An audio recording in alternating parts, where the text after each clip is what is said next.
what's up? Welcome to Vinyl Happy Hour. I am Skyler Davis, owner of Culture Shock Clothing and Records here in Rockford, Illinois. Also of CultureShockShop.com, where you can find the records we're talking about tonight, and we've got some very exciting ones. Of course, you know I'm particularly fond of the indie store exclusive versions of different records that are coming out. Also, there's been some great reissues and some stuff that's allowing me to complete my collection on some bands. I also have the audiophile pressing of the week to show off and talk about a little bit more. I'd actually almost forgotten this one was coming out, and I do have kind of a sad thing, but kind of an interesting thing. I got a Holy Grail or a rare record added to my collection in the Rolling Stones music collection, but sadly, Charlie Watts, original member and drummer of the Rolling Stones, passed away this week. But it was very odd timing that I got a couple of these records. It was the day before he passed away. So I will show off a couple of those and talk a little bit more about some Stones. But let's get started here first. Indie store exclusives have been happening from a lot of different bands and labels. And this is from Good Fight Music. This is From Autumn to Ashes. Too Bad You're Beautiful. I have a feeling like there's a lot of people who don't know this band that should. Lauren, are you very familiar with this band even? Do you remember much about them? Only that we listen to them so much. So much. But you didn't know them before outside of me knowing them, right? No. I don't know why. This band, 2001, this release came out, so this is 20-year anniversary. But this is the first time ever on vinyl for this album. Definitely emo, definitely hardcore, definitely just a really raw-sounding record, too. I think definitely fans of, well, lots of hardcore bands, but especially like Taking Back Sunday and things like that should know this band. And sadly, this album had never, ever been pressed on vinyl at all. It's just CD only. That era was the thing. So this is kind of interesting. The indie store exclusive, they're calling it Bone and Black vinyl. So the second record is black vinyl, and the record number 1 is on bone color, white vinyl. It's white, but, you know, it's kind of this off-white. They're calling it kind of bone colored. So great release, though, and this is definitely from that era before things were super punchy, super crunchy. I mean, it's still a heavy album, but the vocals and stuff like that are definitely in and out of tone as, you know, the sound that they were going for. And it's definitely heavy. You can hear the drums and the guitars. You can just hear the rawness of it. I love this album. I have a funny story. I totally remember for some reason when I was mowing the lawn, for some reason when I first got my first apartment or house I was renting, I remember getting my Walkman and my CD Walkman and putting that on my lawnmower on my pants and mowing the lawn and listening to this on CD, and I thought that was the shit. Then I was like, oh man, I've got music on the go. I've got some hardcore stuff to listen to. But anyway, so this was one of my favorite albums of that era before I got into a lot of other metalcore and things like that. And definitely from that era when people started using the word screamo and stuff like that, definitely this band came up. So super cool. They're probably pretty limited, so pick them up while you can. Again, we will have the link in our YouTube video. Go to the staff picks if you want to find some of the releases we're talking about. Got to get a little bit of this Bell Mead bourbon aged in sherry casks. Lauren actually got this for me. It's very Third Man color, the yellow and blue. Some local artist in the Nashville area had made these whiskey glasses, and they were available at Third Man when she went to visit. And Third Man Records is also releasing the next album I'm talking about. What do you know? Boris, Flood. This is another band I feel like a lot of people, I don't know, maybe people do know, but there's a lot of people who are into noise, drone, metal, and other things like that who might not know this band. They're kind of mysterious. This is a Japanese band, and they kind of do swirl around and change their sound a little bit. They've been doing it for well over 20 years, I believe. And they vary between some hardcore, some drone, some metal, some stuff like that. This release, what's weird, is kind of like the last album. I think this actually came out around 2000 or 2001. Had never been on vinyl. And yeah, it was 2000. So very similar to the From Autumn to Ashes. This is a double LP, triple gatefold. One thing I love about the packaging and the detail on this, I should also mention, this is an indie store exclusive through Third Man Records. So this is available at Third Man Records and at other independent record stores who carry that label. But on the label, you can see the little people up here. And this is kind of a ripoff or an homage to the Virgin Records label. I don't have a record to compare it to show you. But if you're a record nerd, you probably know that. Also, the sticker, the hype sticker that Boris Flood, that Boris is in Budgie lettering of the band Budgie. It's got that very, that art of the artist who did Yes and Budgie and all kinds of other things. But anyway, I just love those little things, those little details like that. And also the packaging's super cool. Let me move this so we can see this. This is a triple gatefold, so it opens up nice and huge. And then there's an insert, 2 records on teal vinyl. I guess we'll call it kind of this flood teal color vinyl they're going with. It's very opaque, so not see-through at all. But Boris is a band that I caught on to a little bit late, unfortunately. And I'm trying to complete my collection of their music now. I find them so interesting. Last year, this came out, and this was kind of expensive. The Boris album, their newer album called No. And it was on red vinyl. It was very expensive. It was only available as a Japanese import, though, for some reason. That was the only way to get it. And that was the only way it had been released. But now Third Man is also releasing this on black vinyl, and this one is, it says limited edition color vinyl. I don't know what the newest release is, but this one comes out this week. So that's why when we like doing our vinyl happy hour videos, we try to do them on Thursday because new releases drop on Friday. So we want you to know what's coming out so you don't miss out on. I missed out on several Boris releases over the last few years, and now I'm kicking myself trying to get them. So. And now it's even pre-pandemic. Now with this pandemic stuff going on, pressings just seem to be selling out right away. So I am encouraging people to pick them up when you know they're available, or to go to our pre-order section about upcoming releases. You should pre-order them so you know you'll have a much better chance to get them in case things sell out. But anyway, I'm just going to show off some of the other artwork and stuff of some older Boris releases that I picked up. Deers, Love and Evil, Feedbacker. Oh, there's a couple things here. Yeah, Attention, and then Absolute Negro.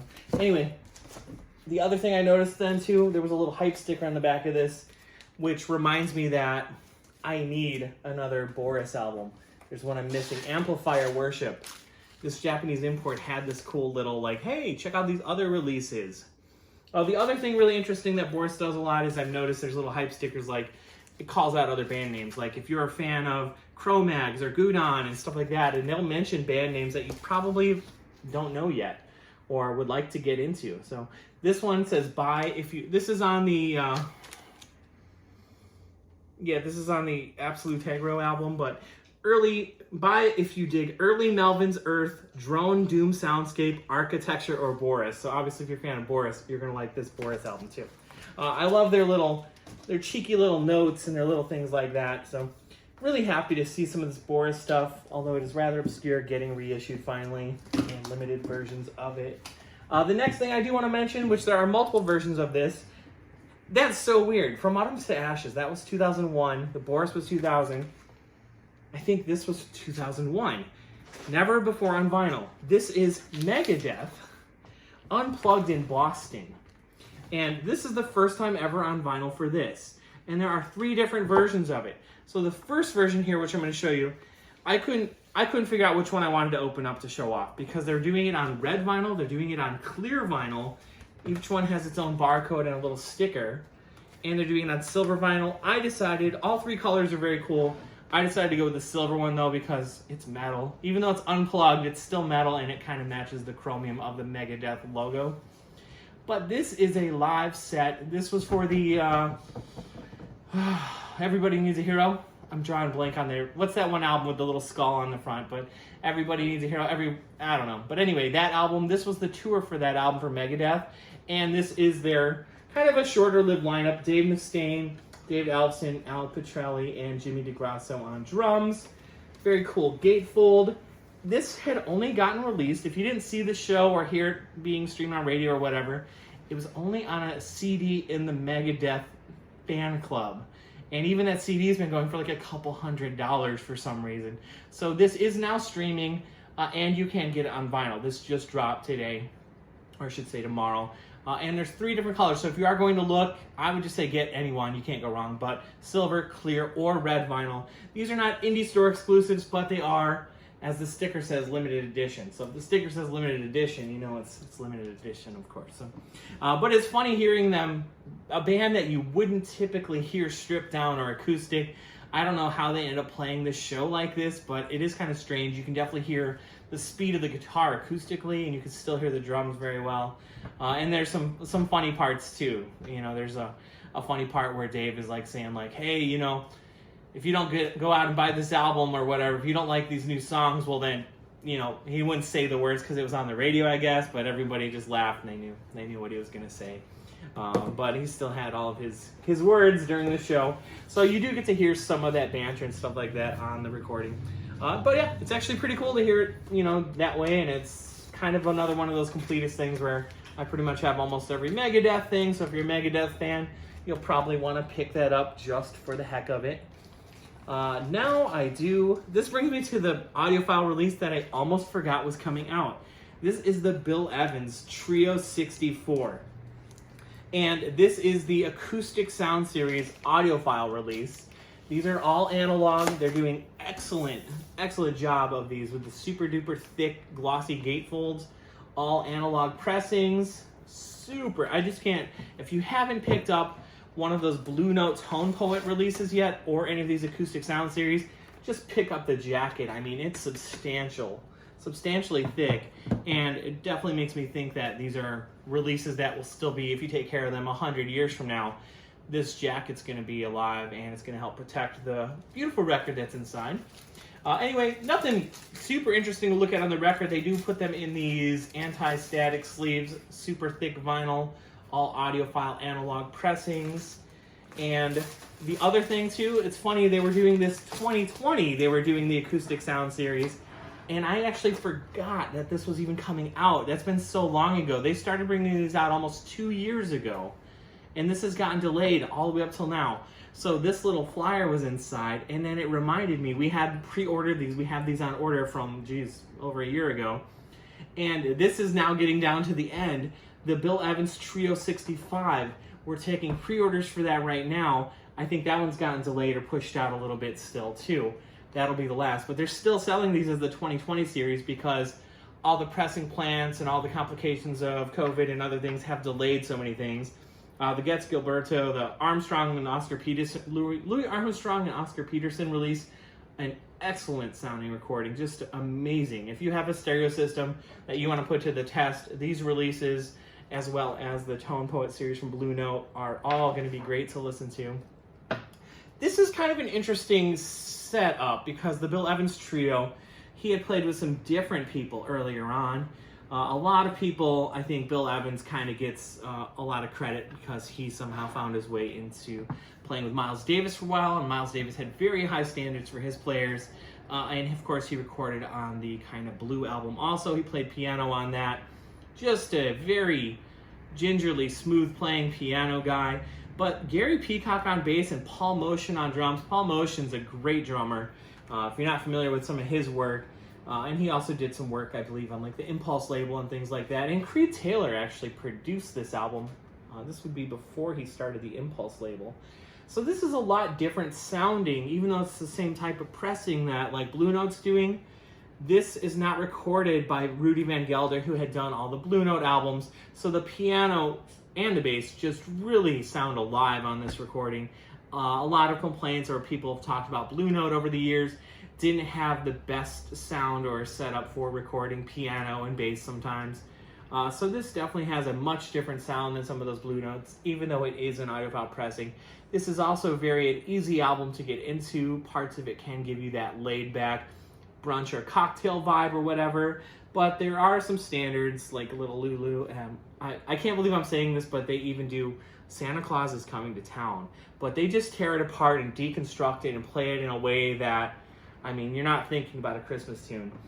So this is a really cool jazz piece to get into. There's no horns or anything. This is just your piano, bass, and drum setup with the trio. Nothing too far out or anything like that. Even though these guys, especially Gary Peacock and Paul Motion, did some free jazz later on and did some different stuff. Definitely worth checking out. Before I show off some of my kind of these holy grails, I just want to show off that are kind of new additions to my personal collection. A couple other brand new releases I do want to mention, because most of those, although they're new releases, are reissues of older albums. But Death Heaven has a new album, Infinite Granite. Wow. This is a very interesting album, very cool. They had been doing more kind of, they were calling it, what were they calling it? Black gaze, because it was like black metal mixed with shoegaze, stuff like that. Some people call it, I don't know, let's just say hipster black metal or whatever people were calling it, because it was just very noisy, but then they would do like softer, nice parts and shoegaze. they've changed that up. This is a much sweeter sound, much a different sounding album from Death Heaven. Very poppy in a way. I mean, parts of it were really giving me that AFI vibe or something when they went kind of more pop, but it has more shoegaze. Parts of it even sounded like, in an uplifting way, like gothic new wave pop with shoegaze. It's a really cool album though, definitely worth checking out. There's no special fancy versions of that for indie stores, but the new Chvrches album does have opaque red vinyl of Screen Violence, so it kind of matches with the album cover. The new Chvrches is also very electronic, very poppy in a way, but there's definitely a feel for some instruments and guitars mixed in with it. Very cool album, so you can pick up the Chvrches. They did this on black vinyl. I think it's like $1 more for the opaque red vinyl if you want the indie store exclusive. Now we get to, that's all for like the new releases I'm highlighting. Obviously there's tons of other new releases out over the last couple weeks that you should check out, and reissues. But I was like looking for a drink. I was like, oh, you know, I'll jump in on the bandwagon, talk about Rolling Stones. Of course, I'm a huge Stones fan, mostly of their first 10-15 years of albums. But they've always done, even this last couple albums they did with all blues covers and stuff was great. And I was like, what drink? Like, let's talk about some Rolling Stones. And I was like, what drink could I do that's a Rolling Stones? I don't have any English drinks really. And then I saw the horses on here and thought about Wild Horses. And this was a great bourbon, but it's aged in sherry cask from Belle Meade. And I was like, listen to some Rolling Stones, drinking some bourbon, and I was like, how strange. We just bought like an 800-piece record collection, and there were some really great records in it. But this is one. Some of these records will be unveiled in our used collection September 25th for the 15-year anniversary at Culture Shock. But I had to show off the Bridges to Babylon original press, mint condition, 1997. A very rare album because of the year that it came out. Almost mint condition, both inner sleeves and everything like that still with it. Super rare on vinyl. It just finally did recently get reissued. But this was one of those things that was probably several $100s or whatever, if you could even find a copy of it. And this is something I picked up for myself. It's one of the few Stones albums I don't have. I do have a heck of a lot of Rolling Stones. I was gonna show off and kind of show off this one import box set I had, but instead, since these are kind of my newest acquisitions, I was like, oh, let's just show these off. This also, I don't believe, has been reissued. This was a 90s piece, 95. Rolling Stones stripped, double LP. Also, this one's still in the original shrink wrap, and it's got the original price tag on it. And this is kind of some stuff they had recorded from some different live stuff. It's funny we're talking about Megadeth kind of stripped down, stuff like that. This is a mixture of live stuff and some stripped down tracks from the Rolling Stones. So I just thought, hey, if you haven't heard this yet, check it out, stream it. Unfortunately, I don't think you'll find it on vinyl. This is quite rare. But 95, what was that, 26 years ago? And it looks like the price on it new back then was $14.98. So $15 for a double LP. So some things have changed for sure. Obviously, the prices have changed on some stuff. But I don't know. I still think relative to that, it hasn't gone up a lot, considering 25 years, what price has gone up on a lot of other things. So anyway, that's kind of my holy grail, just showing a couple for my personal collection. Kind of a new acquisition, because I'm also a huge record collector.